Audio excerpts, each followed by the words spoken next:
Everyone, আমি সুস্মিতা। আমার পুরনো দিনের নতুন একটি ব্লগে আপনাদের অনেক অনেক স্বাগতম। আশা করি সবাই খুব ভালো আছেন, সুস্থ আছেন, আর আমরা খুব ভালো আছি।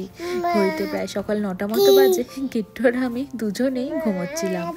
অনেকেই বলে, মানে বেশিরভাগ লোকজনই বলে কিট্টু নাকি একদম রোহনের মতো ওর বাবার মতো দেখতে হয়েছে। তবে ঘুমের স্টাইলটা কিন্তু আমরা মা মেয়ে অনেকটাই সেম সেম পেয়েছি।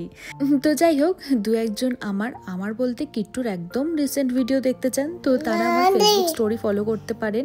ওখানে বেশিরভাগ দিনই কিট্টুর ছোট ছোট কিছু ভিডিও ক্লিপ, কারণ বড় ভিডিও খুব একটা শ্যুট করা হয় না, তো কিছু কিছু ছোট ছোট ভিডিও ক্লিপ এবং ফটোগুলো রোজই প্রায় নিয়মিত করে কয়েকটা শেয়ার করে থাকি। আর এই রিসেন্ট দিনের বড় ভিডিও অবশ্যই আপনাদের সাথে শেয়ার করব। তবে ব্যাঙ্গালোরে এসে যে আমরা এই হোটেলে ছিলাম, বেশ অনেক দিন এখানে ছিলাম, সেখানকার কিছু কিছু সুন্দর স্মৃতি আমাদের সাথে জড়িয়ে রয়েছে, সেগুলো অবশ্যই শেয়ার করে নেওয়ার পরে, না হলে কিট্টুর ছোটবেলার একটা মূল্যবান অংশ বাদ পড়ে যাবে, যেগুলো বেশিরভাগ লোকজনই দেখতে চান আমার ব্লগের মাধ্যমে কিট্টুর বড় হয়ে ওঠাটা।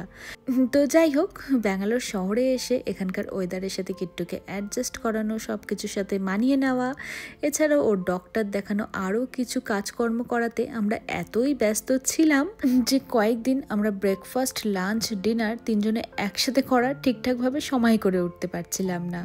তো যাই হোক, একদিন ছিল ছুটির দিন, রবিবার, সকাল প্রায় 9টা মতো বাজে। তো কিট্টু আর আমি ঘুম থেকে উঠে নেওয়ার পরে চলুন এখন ব্রেকফাস্ট করতে যাই।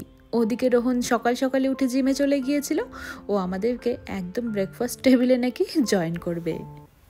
তো আমরা ব্যাঙ্গালোরের যে হোয়াইটফিল্ড এরিয়া রয়েছে সেখানকার একটা হোটেলে ছিলাম। তো সেখানে ব্রেকফাস্টে অনেক সুন্দর সুন্দর খাবারের অপশন ছিল। তো ইন্ডিয়ান খাবারের পাশাপাশি কিছু কন্টিনেন্টাল খাবারেরও অপশন ছিল, কিন্তু আমি তো বেশিরভাগ দিনই ইন্ডিয়ান খাবারই খেতাম। আর অবশ্যই তার মধ্যে সাউথ ইন্ডিয়ান খাবারের অপশনই বেশি থাকতো। ইডলি, ধোসা, পোহা, উপমা এইসব তো রয়েছে। আর জানেন, আমার না ব্যাঙ্গালোরে আসার পরে ধোসাটা একটুখানি খেতে ভালো লাগলেও ইডলির প্রতি ভালোবাসা কখনোই ছিল না, কিন্তু এখানে আসার পরে ইডলি খেতেও এখন বেশ ভালো লাগছে, বিশেষ করে চাটনিগুলোর জন্য। যাই হোক, কিছু পছন্দের খাবার নিজের প্লেটে নিয়ে নিয়েছি, আর এদিকে কিছু ফ্রুটস কাটা রয়েছে। তার মধ্যে ছিল পেঁপে, আনারস। আমি তো কিট্টুর জন্য সাথে করে পাকা পেঁপে ঘরে নিয়ে গিয়ে ওকে খাইয়ে দিতাম। আর এখানে এত ভালো পেঁপে পাওয়া যায়, ও তো এখনও ব্রেকফাস্টে প্রত্যেক দিনই প্রায় 2-3 পিস করে পাকা পেঁপে অবশ্যই খায়। তো আমি তো ওদিক থেকে যে যে খাবারগুলো রাখা ছিল সেগুলোর থেকে নিজের পছন্দ মতো কিছু খাবার নিয়ে এসেছিলাম, আর এদিকে কিছু খাবার অর্ডার দিলে ওনারা আবার বানিয়েও দেন। তো আমি তো নিয়েছিলাম সিম্পল মশলা ধোসা, আর এদিকে আলুর পরোটা, পনির পরোটা, আরও কিছু পরোটার অপশন থাকলেও রোহন বেশিরভাগ দিনই প্লেন পরোটাটা অর্ডার করতো, কারণ ওটা না 3 কোণা শেপে আসতো। আর এখনও আমাদের বেশিরভাগ বাঙালি বাড়িতেই মায়েরা সাধারণত পরোটা বানালে ওরকম 3 কোণা শেপেরই পরোটা বানায়, তাই না? আর ওরকম আকৃতির পরোটা দেখলে মনে হয় পরোটার স্বাদ আরও বেশি বেড়ে যায়। তো ওরকম 3 কোণা শেপের পরোটার সাথে আমাদের কিছু চাইল্ডহুড মেমোরিজ রয়েছে, অবশ্যই প্রত্যেকেরই রয়েছে। তো সেজন্যই না ও আরও বেশি বেশি করে ওই সিম্পল পরোটাটাই অর্ডার করতো। তো চলুন, এখন আমরা সকালে ব্রেকফাস্ট সেরে নিয়ে এসে কিট্টুকেও তো কিছু খাওয়াতে হবে। আমাদের সাথে অবশ্য খানিকটা ইডলি আর একটু শশা খেয়েছিল, তো ওকে আমি রাগি তার মধ্যে একটুখানি আমি পালং শাকের পেস্ট দিয়েছিলাম। আর যেহেতু একটু মিষ্টি মিষ্টি খেতেও ভালোবাসে, তো তার মধ্যে অর্ধেকটা আমি পাকা কলাও দিয়েছিলাম। তো সেটা খাইয়ে দেওয়ার পরে ওই যে আমি পাকা পেঁপে নিয়ে এসেছিলাম, ওগুলো ছোটো ছোটো করে টুকরো করে ওকে কেটে দেবো, তারপরে মুখে দিলে পরেই ও নিজেই খেয়ে নিতে পারবে। তো চলুন, ওকে খাইয়ে দাইয়ে স্নান করিয়ে রেডি করিয়ে আমরা আজকে যাব একজনের বাড়ি।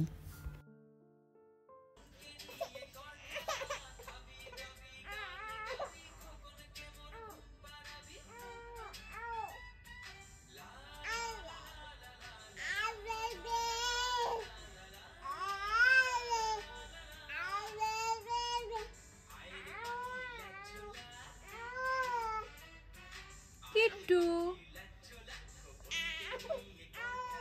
মাম্মা, তুমি আমাকে দেখতে পেয়েছো? তো কিট্টুর একটুখানি খেয়ে দিয়ে স্নান করে ওঠার পরে ঘুম পেয়ে গিয়েছিল, তবে ওকে আমরা এখনই ঘুম পাড়াচ্ছি না, ভাবলাম আর কিছুক্ষণ পরেই তো আমরা বেরোতে গেলে যদি ও ঘুমিয়ে থাকে তখন অটোমেটিক ওর ঘুম ভেঙে যাবে, বরং আমরা ওকে গাড়িতে ঘুম পাড়িয়ে দেব। তো রুমটা আমাদের পরিষ্কার করতে এসেছিলো, ভাবলাম পরিষ্কার করে বেরিয়ে যাওয়ার পরে আমরাও রেডি হয়ে বেরোবো। আর কিট্টুর না এটা ফেভারিট অ্যাক্টিভিটি ছিল, যিনি রুমটা পরিষ্কার করতে আসতেন ওই যে ভ্যাকিউম ক্লিনার ব্যবহার করতো, ও হাঁ করে ওটা দেখতো।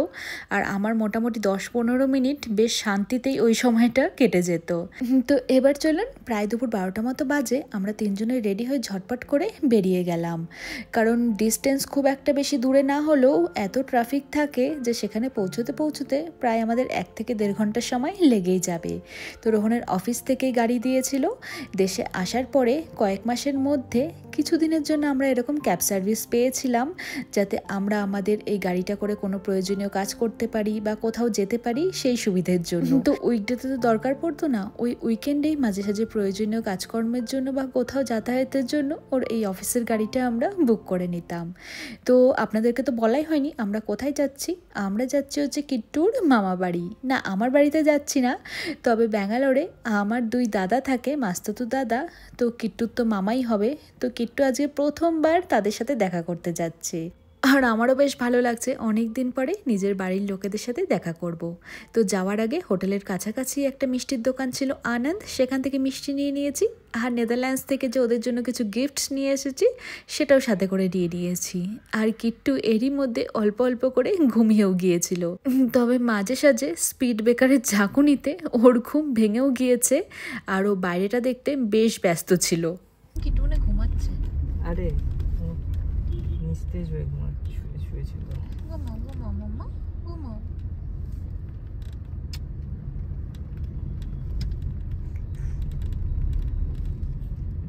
দেখছে এবার এই সাইডটা, এই যে তোর গাছের দোকান। ও হ্যাঁ, আগে কত আসতাম, আর গাছ কিনবো না, বাঁচে না। আর বাঁচে না থেকেও বড় কথা, এদিক ওদিক আমরা হতে থাকছি, আর গাছ নেব না। ট্রাফিক নেই।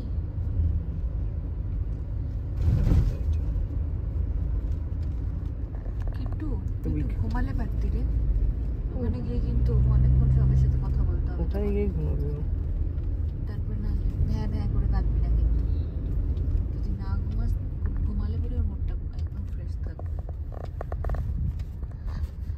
তো ফাইনালি প্রায় 1.5 ঘন্টা জার্নি করে আমরা চলে এলাম আমার দাদার বাড়ি আর কিট্টু ওর মামা বাড়ি। তো কিট্টু আমরা প্রত্যেকে এক্সাইটেড একে অপরের সাথে দেখা করার জন্য, আর ওরা একটু বেশি এক্সাইটেড ছিল কারণ কিট্টুকে ওরা প্রথমবার দেখছে। আরে এটা সবাই বলে বড় মনে হয়, কিন্তু সামনে ছোট্ট না। আমিও তো বলছি, আমরা এটা বাবা মা দেখে মনে পারে না, এটা বাবা মা কাছে থেকে ফটো তুলে 1 কিলোমিটার। ও আচ্ছা, এটা একটা ছোট মামি, কি যেন নাম দিয়েছিল, কুট্টু মামি, কুট্টু মামা, এদিকে গন্নু মামি আর গন্নু মামা।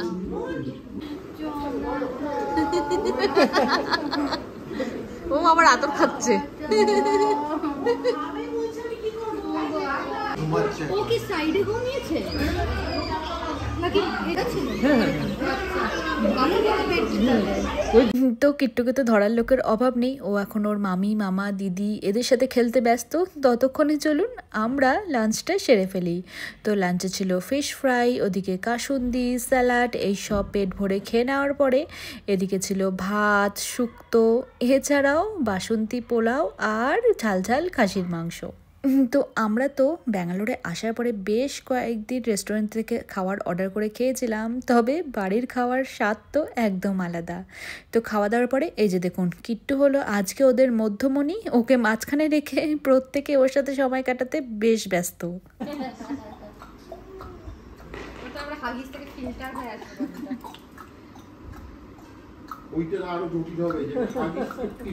হাই উঠাচ্ছে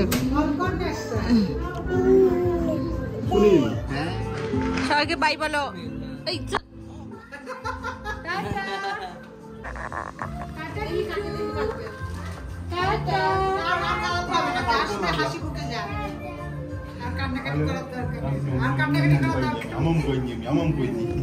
আবার এসো, চলো চলো তো চলুন, সবাই খুব ভালো থাকবেন, সুস্থ থাকবেন। আজকে ছোট ব্লগটা এখানেই শেষ করছি। কিট্টু, সবাইকে টাটা বলে দাও। দাদা দাদা দাদা দাদা দাদা দাদা